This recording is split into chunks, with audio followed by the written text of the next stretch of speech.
بسم الله الرحمن الرحيم.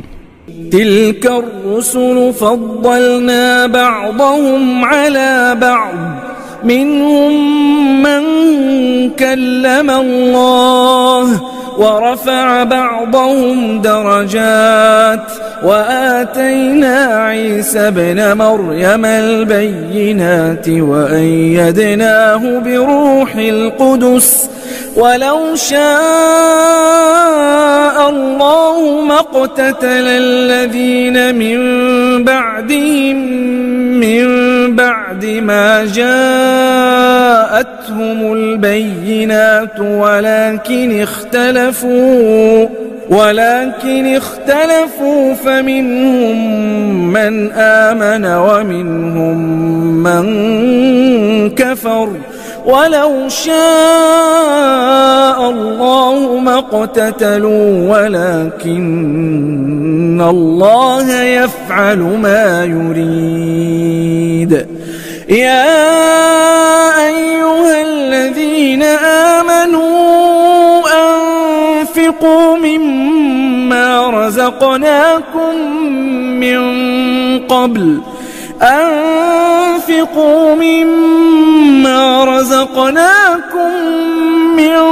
قبل أن يأتي يوم لا بيع فيه ولا خلة ولا شفاعة والكافرون هم الظالمون. الله لا إله إلا هو الحي القيوم، لا تأخذه سنة ولا نوم، له ما في السماوات وما في الأرض. من ذا الذي يشفع عنده إلا بإذنه، يعلم ما بين أيديهم وما خلفهم، ولا يحيطون بشيء من علمه إلا بما شاء، وسع كرسيه السماوات والأرض ولا يؤوده حفظهما وهو العلي العظيم. لا إكراه في الدين، قد تبين الرشد من الغي، فمن يكفر بالطاغوت ويؤمن بالله فقد استمسك بالعروة الوثقى لا انفصام لها، والله سميع عليم. الله ولي الذين آمنوا يخرجهم من الظلمات إلى النور،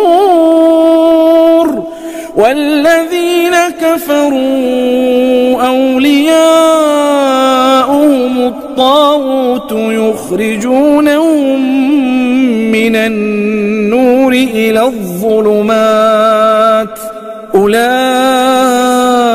أصحاب النار هم فيها خالدون. ألم تر إلى الذي حاج إبراهيم في ربه أن آتاه الله الملك، إذ قال إبراهيم ربي الذي يحيي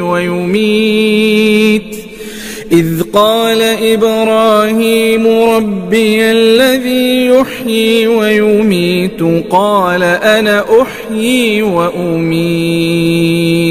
قال إبراهيم فإن الله يأتي بالشمس من المشرق فأت بها من المغرب، فبهت الذي كفر، والله لا يهدي القوم الظالمين. أو كالذي مر على قرية وهي خاوية على عروشها، قال أنى يحيي هذه الله بعد موتها، فأماته الله 100 عام ثم بعثه قال كم لبثت؟ قال لبثت يوما أو بعض يوم. قال بل لبثت 100 عام فانظر إلى طعامك وشرابك لم يتسنه وانظر إلى حمارك ولنجعلك آية للناس وانظر إلى العظام كيف ننشزها ثم نكسوها لحما فلما تبين له قال أعلم أن الله على كل شيء قدير. وإذ قال إبراهيم رب أرني كيف تحيي الموتى قال أولم تؤمن قال بلى ولكن ليطمئن قلبي قال فخذ 4 من الطير فصرهن إليك ثم اجعل على كل جبل منهن جزءا ثم ادعهن يأتينك سعيا واعلم أن الله عزيز حكيم. مثل الذين ينفقون أموالهم في سبيل الله كمثل حبة أنبتت 7 سنابل في كل سنبلة 100 حبة والله يضاعف لمن يشاء والله واسع عليم. الذين ينفقون أموالهم في سبيل الله ثم لا يتبعون ما أنفقوا منا ولا أذى لهم أجرهم عند ربهم ولا خوف عليهم ولا هم يحزنون. قول معروف ومغفرة خير من صدقة يتبعها أذى والله غني حليم. يا أيها الذين آمنوا لا تبطلوا صدقاتكم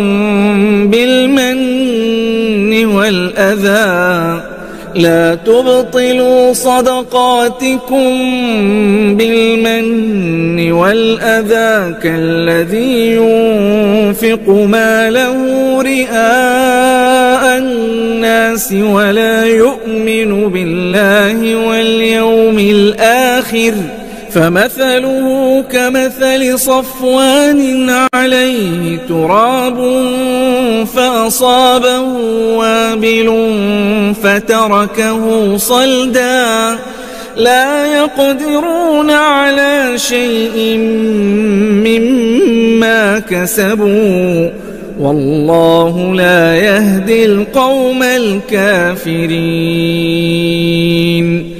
ومثل الذين ينفقون أموالهم ابتغاء مرضات الله وتثبيتا من أنفسهم كمثل جنة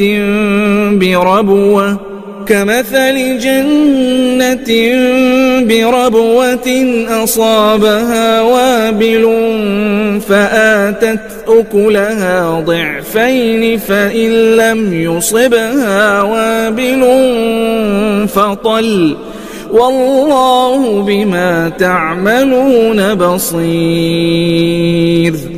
أيود أحدكم أن تكون له جنة من نخيل وأعناب تجري من تحتها الأنهار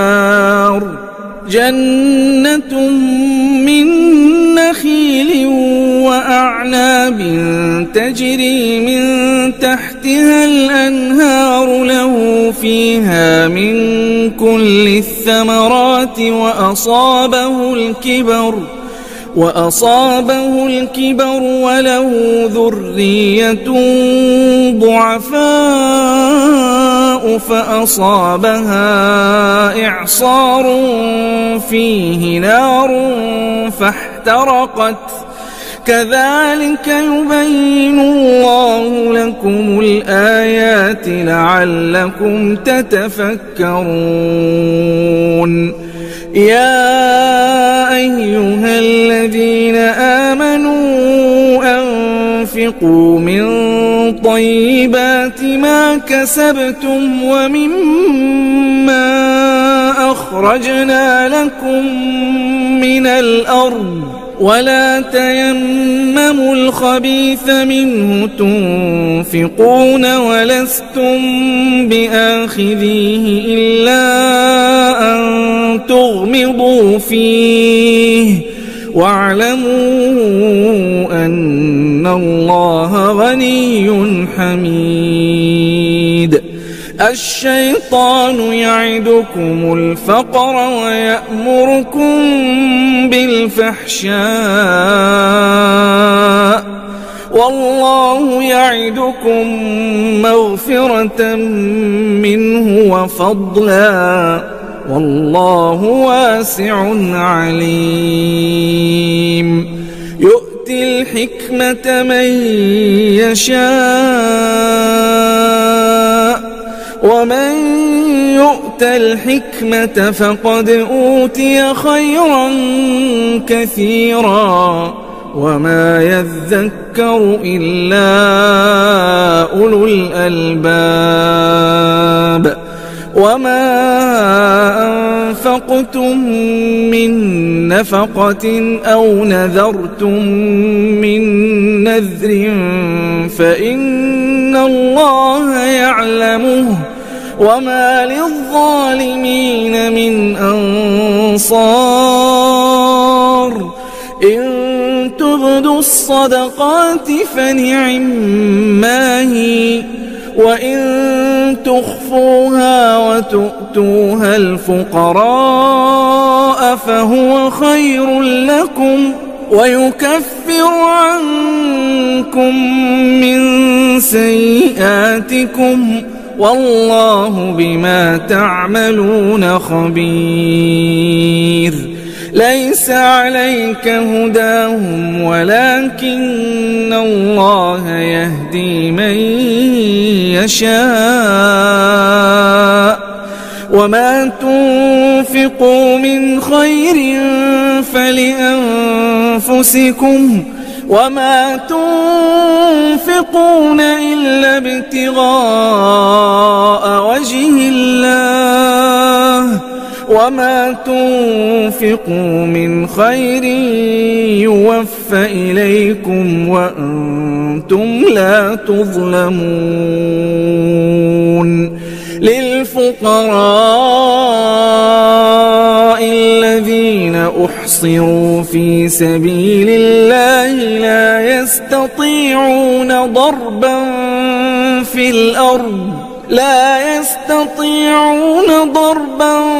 في الأرض يحسبهم الجاهل أغنياء من التعفف تعرفهم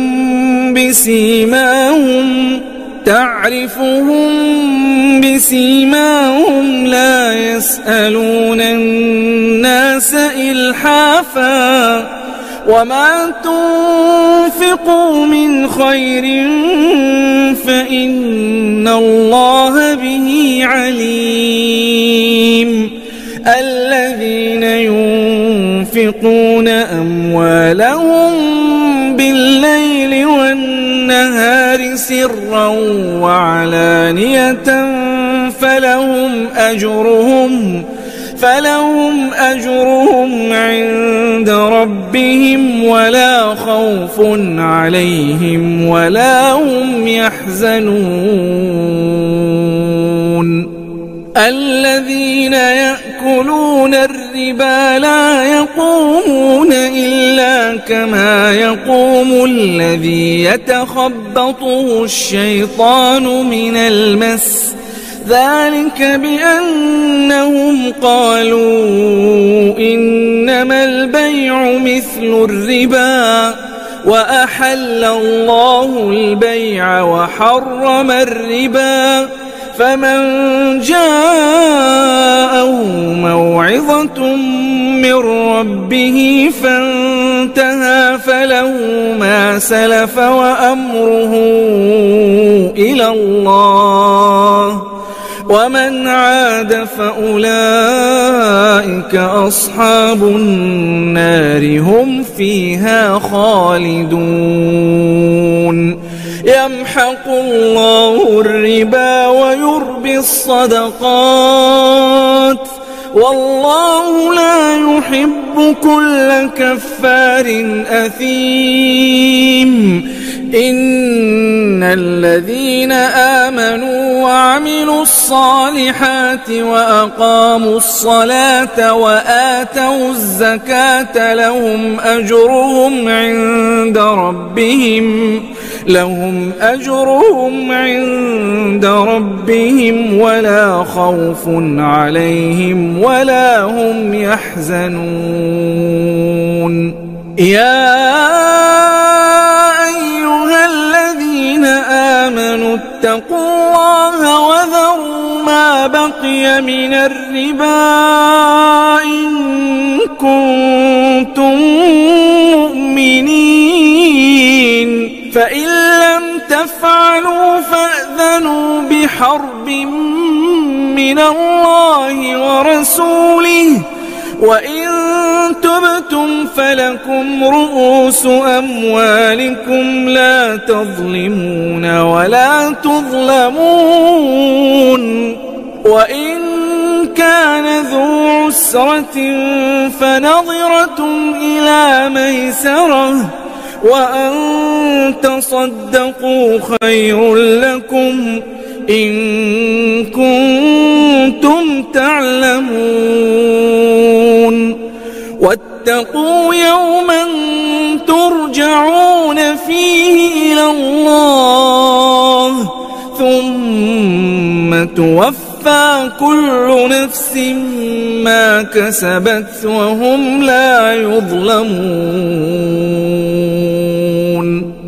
يا أيها الذين آمنوا إذا تداينتم بدين إلى أجل مسمى فاكتبوه وليكتب بينكم كاتب بالعدل ولا يأب كاتب أن يكتب كما علمه الله فليكتب وليملل الذي عليه الحق وليتق الله ربه ولا يبخس منه شيئا فإن كان الذي عليه الحق سفيها أو ضعيفا أو لا يستطيع أن يمل هو فليملل وليه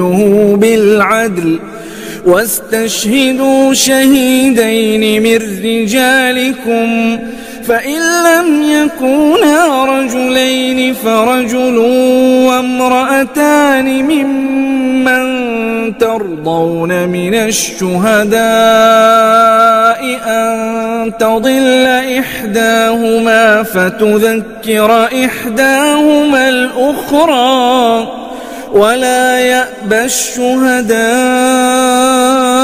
إذا ما دعوا ولا تسأموا أن تكتبوه صغيرا أو كبيرا إلى أجله ذلكم أقسط عند الله وأقوم للشهادة وأدنى ألا ترتابوا إلا أن تكون تجارة حاضرة تديرونها بينكم فليس عليكم جناح ألا تكتبوها وأشهدوا إذا تبايعتم ولا يضار كاتب ولا شهيد وإن تفعلوا فإنه فسوق بكم واتقوا الله ويعلمكم الله والله بكل شيء عليم. وإن كنتم على سفر ولم تجدوا كاتبا فرهان مقبوضة فإن أمن بعضكم بعضا فليؤدي الذي اؤتمن أمانته وليتق الله ربه ولا تكتموا الشهادة ومن يكتمها فإنه آثم قلبه والله بما تعملون عليم. لله ما في السماوات وما في الأرض وإن تبدوا ما في أنفسكم أو تخفوه يحاسبكم به الله فيغفر لمن يشاء ويعذب من يشاء والله على كل شيء قدير. آمن الرسول بما أنزل إليه من ربه والمؤمنون كل آمن بالله وملائكته وكتبه ورسله لا نفرق بين أحد من رسله وقالوا سمعنا وأطعنا غفرانك ربنا وإليك المصير. لا يكلف الله نفسا إلا وسعها لها ما كسبت وعليها ما اكتسبت ربنا لا تؤاخذنا إن نسينا أو أخطأنا ربنا ولا تحمل علينا إصرا كما حملته على الذين من قبلنا ربنا ولا تحملنا ما لا طاقة لنا به واعف عنا واغفر لنا وارحمنا أنت مولانا فانصرنا على القوم الكافرين. بسم الله الرحمن الرحيم. ألف لام ميم. الله لا إله إلا هو الحي القيوم نزل عليك الكتاب بالحق مصدقا لما بين يديه وأنزل التوراة والإنجيل من قبل هدى للناس وأنزل الفرقان إن الذين كفروا بآيات الله لهم عذاب شديد والله عزيز ذو انتقام. إن الله لا يخفى عليه شيء في الأرض ولا في السماء. هو الذي يصوركم في الأرحام كيف يشاء لا إله إلا هو العزيز الحكيم. هو الذي أنزل عليك الكتاب منه آيات محكمات هن أم الكتاب وأخر متشابهات فأما الذين في قلوبهم زيغ فيتبعون ما تشابه منه ابتغاء الفتنة وابتغاء تأويله وما يعلم تأويله إلا الله. والراسخون في العلم يقولون آمنا به كل من عند ربنا وما يذكر إلا أولو الألباب. ربنا لا تزغ قلوبنا بعد إذ هديتنا وهب لنا من لدنك رحمة إنك أنت الوهاب.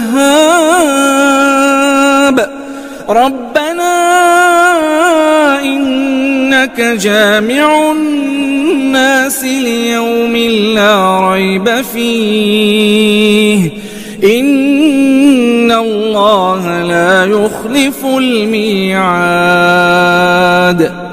إن الذين كفروا لن تغني عنهم أموالهم ولا أولادهم من الله شيئا وأولئك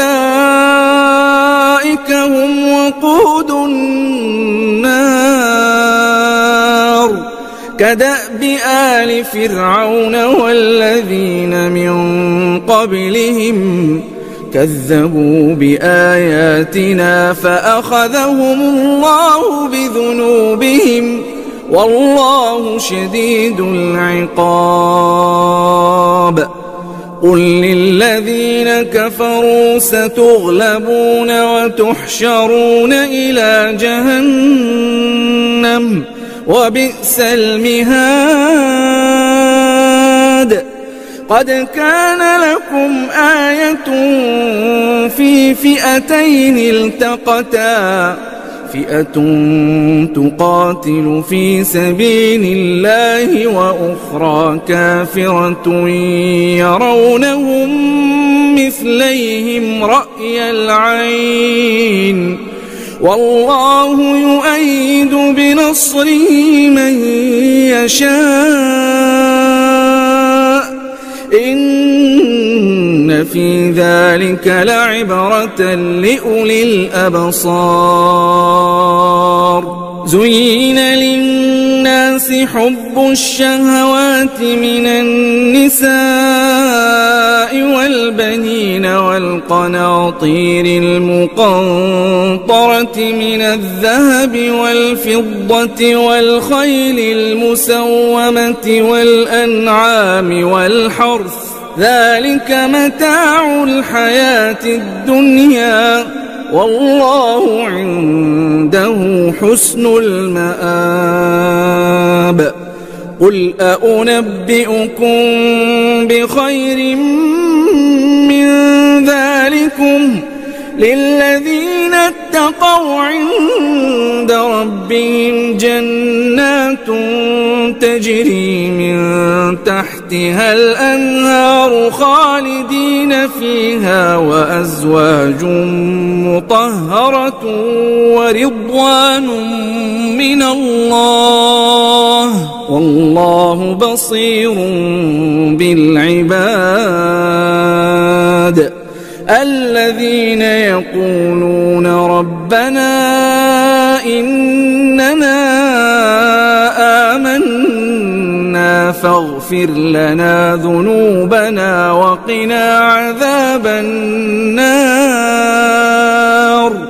الصابرين والصادقين والقانتين والمنفقين والمستغفرين بالأسحار.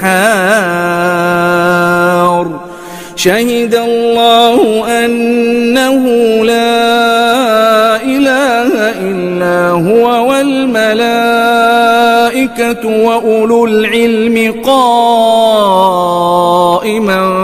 بالقسط لا إله إلا هو العزيز الحكيم. إن الدين عند الله الإسلام وما اختلف الذين أوتوا الكتاب إلا من بعد ما جاءهم العلم بغيا بينهم ومن يكفر بآيات الله فإن الله سريع الحساب. فإن حاجوك فقل أسلمت وجهي لله ومن اتبعني وقل للذين أوتوا الكتاب والأميين أأسلمتم فإن أسلموا فقد اهتدوا وإن تولوا فإنما عليك البلاغ والله بصير بالعباد. إن الذين يكفرون بآيات الله ويقتلون النبيين بغير حق ويقتلون الذين يأمرون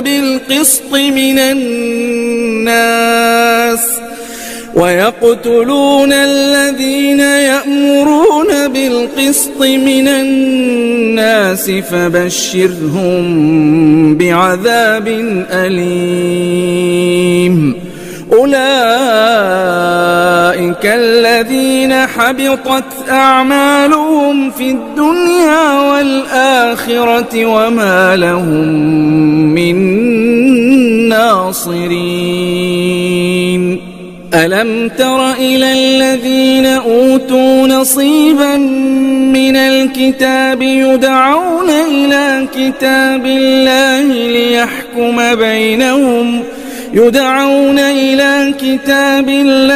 ليحكم بينهم ثم يتولى فريق منهم وهم معرضون.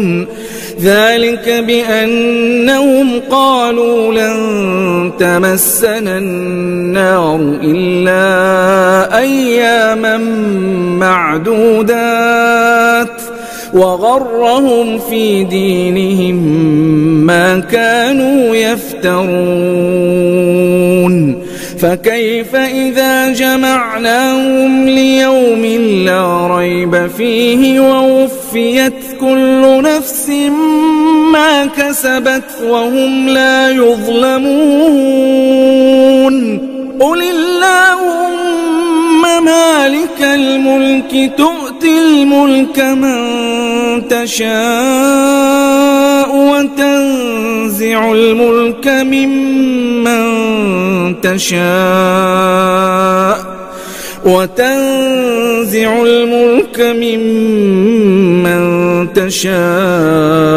وتعز من تشاء وتذل من تشاء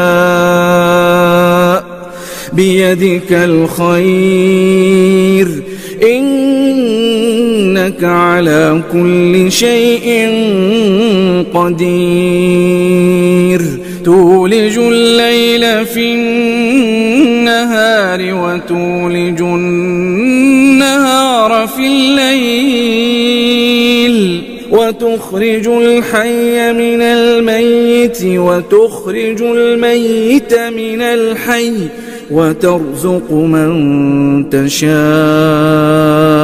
بغير حساب لا يتخذ المؤمنون الكافرين أولياء من دون المؤمنين ومن يفعل ذلك فليس من الله في شيء إلا أن تتقوا منهم تقاه ويحذركم الله نفسه وإلى الله المصير قل إن تخفوا ما في صدوركم أو تبدوه يعلمه الله ويعلم ما في السماوات وما في الأرض والله على كل شيء قدير يوم تجد كل نفس ما عملت من خير محضرا وما عملت من سوء تود لو أن بينها وبينه أمدا بعيدا ويحذركم الله نفسه والله رؤوف بالعباد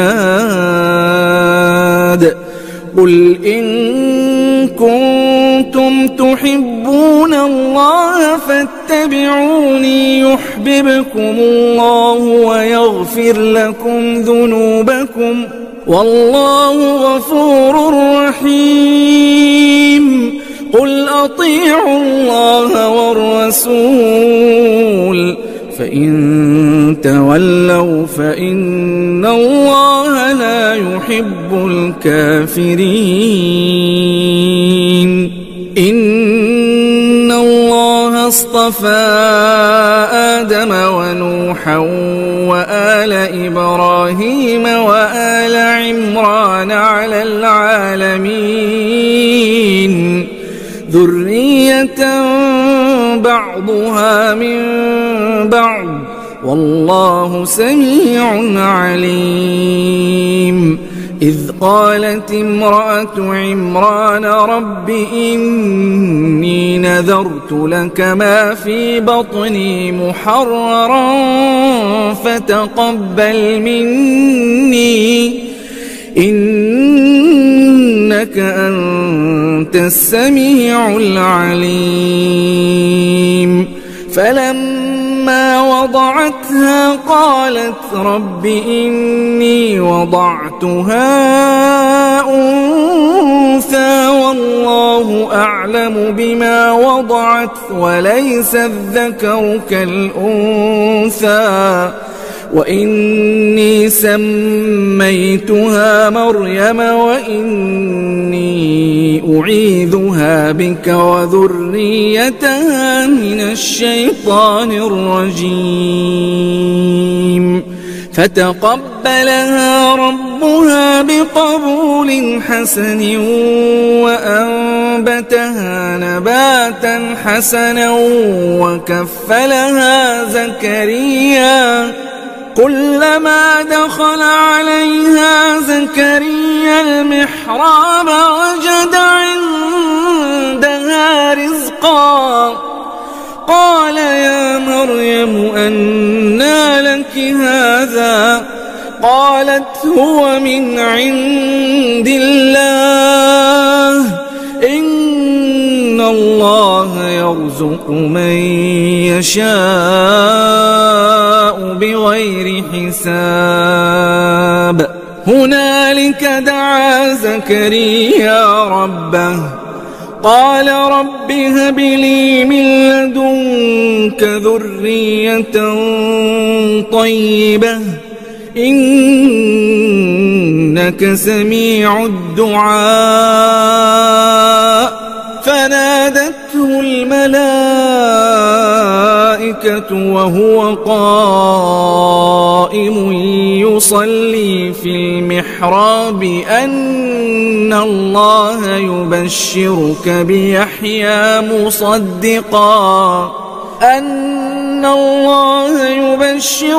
بيحيى مصدقا بكلمة من الله وسيدا وحصورا ونبيا من الصالحين. قال رب أنى يكون لي غلام وقد بلغني الكبر وامرأتي عاقر. قال كذلك الله يفعل ما يشاء. قال رب اجعل لي آية. قال آيتك ألا تكلم الناس 3 أيام إلا رمزا.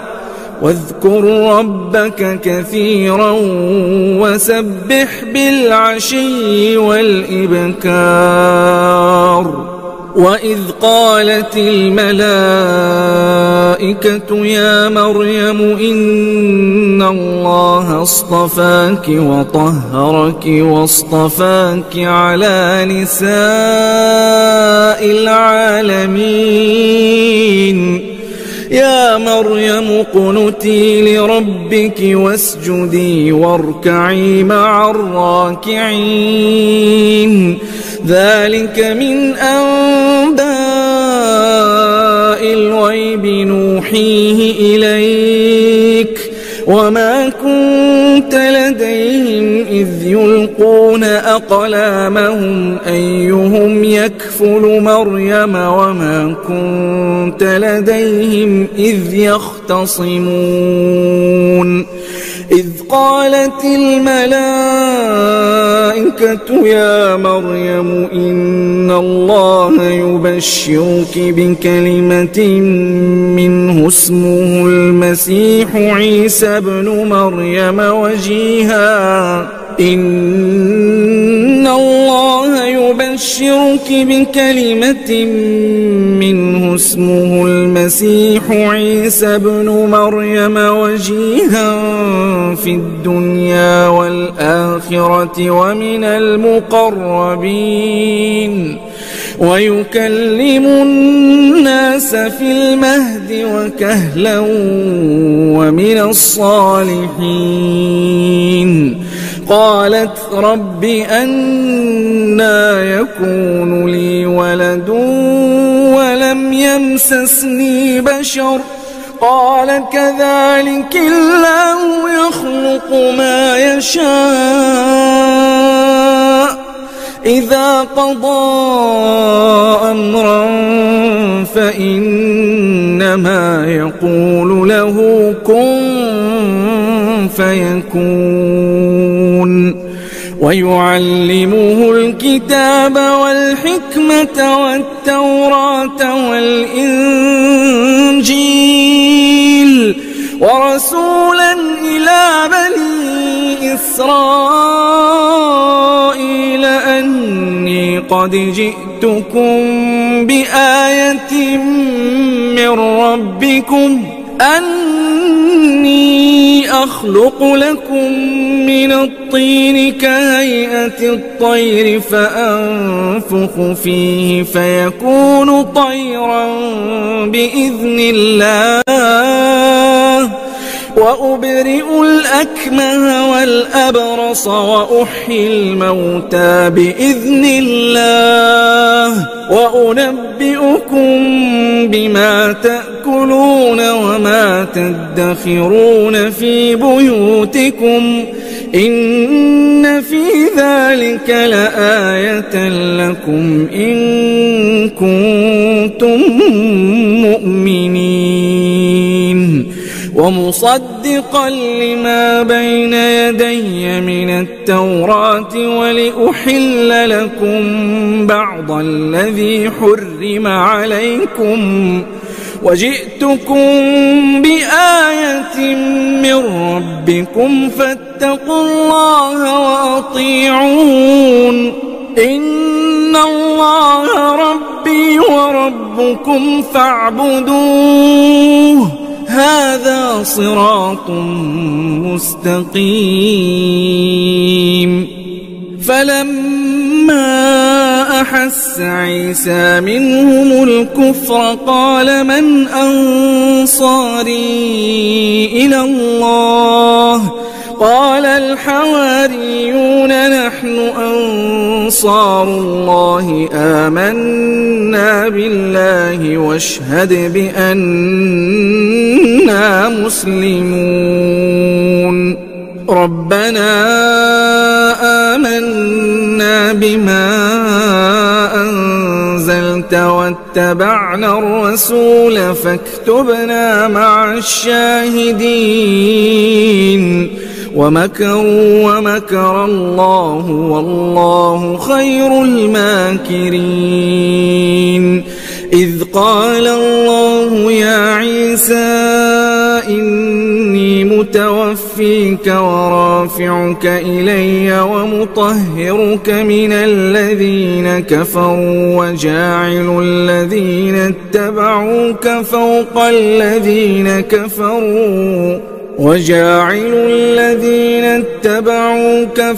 الذين كفروا إلى يوم القيامة ثم إلي مرجعكم فأحكم بينكم فيما كنتم فيه تختلفون.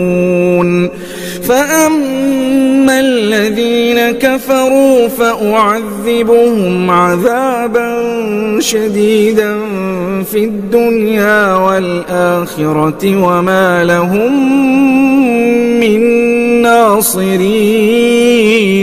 وأما الذين آمنوا وعملوا الصالحات فيوفيهم أجورهم والله لا يحب الظالمين. ذلك نتلوه عليك من الآيات والذكر الحكيم. إن مثل عيسى عند الله كمثل آدم خلقه من تراب ثم قال له كن فيكون. الحق من ربك فلا تكن من الممترين. فمن حاجك فيه من بعد ما جاءك من العلم فقل تعالوا ندع أبناءنا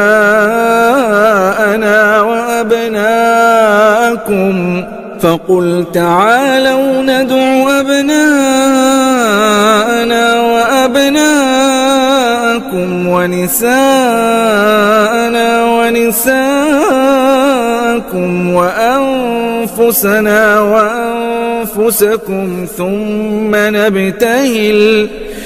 ثم نبتهل فنجعل لعنة الله على الكاذبين. إن هذا لهو القصص الحق وما من إله إلا الله وإن الله لهو العزيز الحكيم. فإن تولوا فإن الله عليم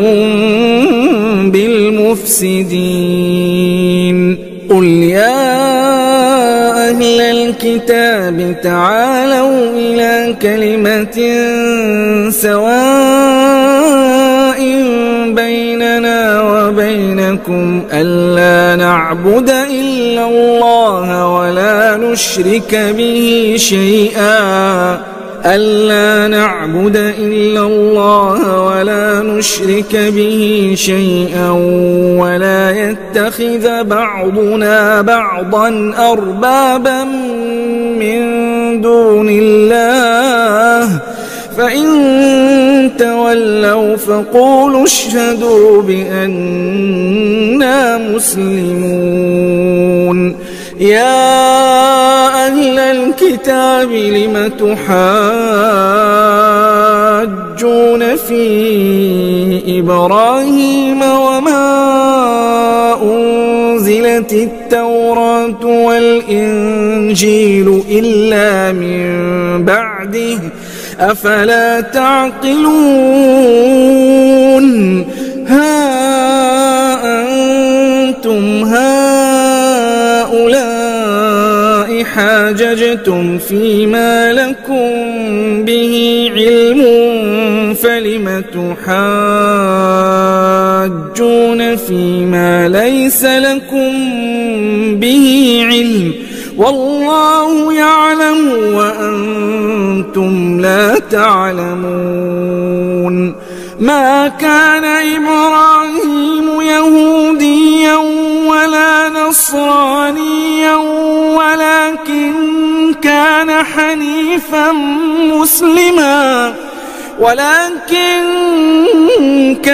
حنيفا مسلما وما كان من المشركين.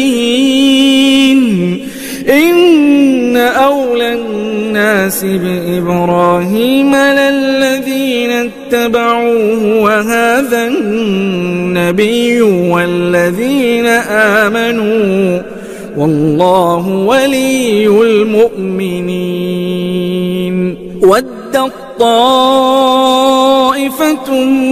من أهل الكتاب لو يضلونكم وما يضلون إلا أنفسهم وما يشعرون.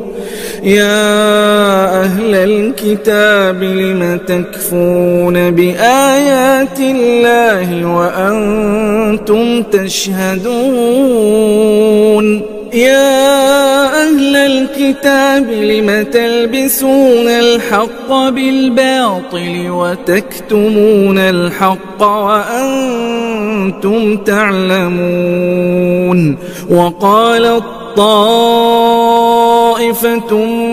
من أهل الكتاب آمنوا بالذي أنزل على الذين آمنوا وجه النهار واكفروا آخره لعلهم يرجعون. ولا تؤمنوا إلا لمن تبع دينكم قل إن الهدى هدى الله أن يؤتى أحد مثل ما أوتيتم أو يحاجوكم عند ربكم قل إن الفضل بيد الله يؤتيه من يشاء والله واسع عليم. يختص برحمته من يشاء والله ذو الفضل العظيم. ومن أهل الكتاب من إن تأمنه بقنطار يؤده إليك ومنهم من إن تأمنه بدينار لا يؤده إليك ومنهم من إن تأمنه بدينار لا يؤده إليك إلا ما دمت عليه قائما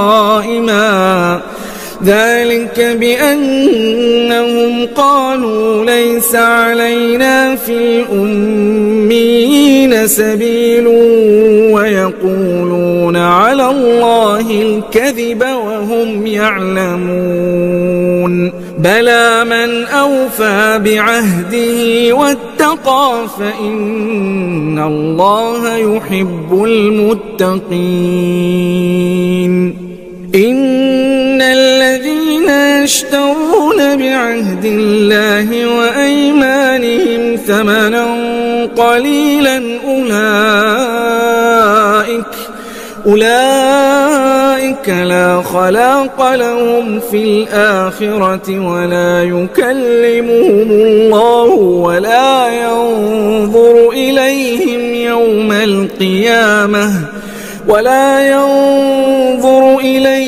يوم القيامة ولا يزكيهم ولهم عذاب أليم.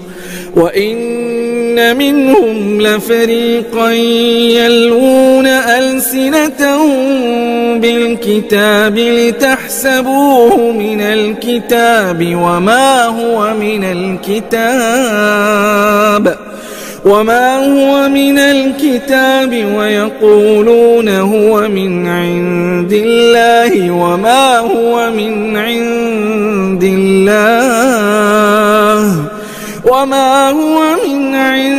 الله ويقولون على الله الكذب وهم يعلمون. ما كان لبشر أن يؤتيه الله الكتاب والحكم والنبوة ثم يقول للناس كونوا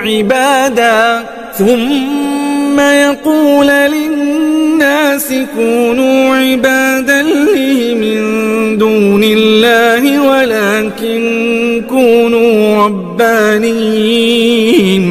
ولكن كونوا ربانيين بما كنتم تعلمون الكتاب وبما كنتم تدرسون.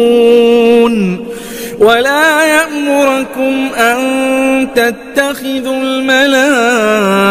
الملائكة والنبيين أربابا أيأمركم بالكفر بعد إذ أنتم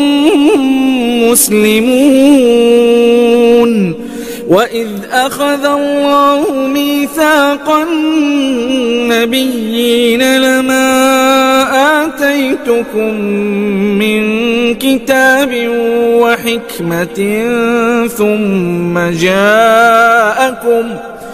ثم جاءكم رسول مصدق لما معكم لتؤمنن به ولتنصرنه قال أأقررتم وأخذتم على ذلكم إصري قالوا أقررنا قال فاشهدوا وأنا معكم من الشاهدين. فمن تولى بعد ذلك فأولئك هم الفاسقون. أفغير دين الله يبغون وله أسلم من في السماوات والأرض طوعا وكرها وإليه يرجعون. قل آمنا بالله وما أنزل علينا وما أنزل على إبراهيم وإسماعيل وإسحاق ويعقوب والأسباط وما أوتي موسى وعيسى والنبيون من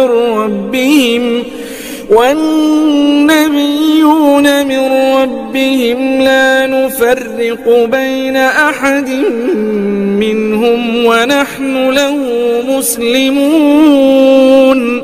ومن يبتغ غير الإسلام دينا فلن يقبل منه وهو في الآخرة من الخاسرين. كيف يهدي الله قوما كفروا بعد إيمانهم وشهدوا أن الرسول حق وجاءهم البينات والله لا يهدي القوم الظالمين أولئك جزاؤهم أن عليهم لعنة الله والملائكة والناس أجمعين خالدين فيها لا يخفف عنهم العذاب ولا هم ينظرون إلا الذين تابوا من بعد ذلك وأصلحوا فإن الله غفور رحيم إن الذين كفروا بعد إيمانهم ثم ازدادوا كفرا لن تقبل توبتهم وأولئك هم الضالون إن الذين كفروا وماتوا وهم كفار فلن يقبل من أحدهم ملء الأرض ذهبا ولو افتدى به أولئك لهم عذاب أليم وما لهم من ناصرين